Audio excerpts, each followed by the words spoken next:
ভারতের রাজধানী দিল্লিতে অতিবৃষ্টিতে শহর জুড়ে জলাবদ্ধতার ঘটনায় ৭ জন মারা গেছেন।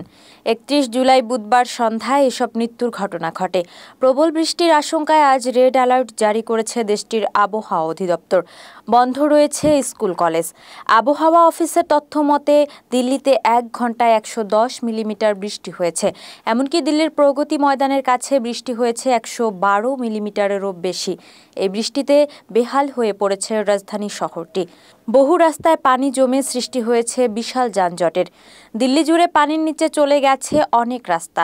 সূত্র জানায়, দিল্লির পানিতে ডুবে যাওয়া রাস্তার নালায় পড়ে মারা গেছেন গাজীপুরে তনুজা নামে এক নারী ও তার ৩ বছরের ছেলে প্রিয়াংশ।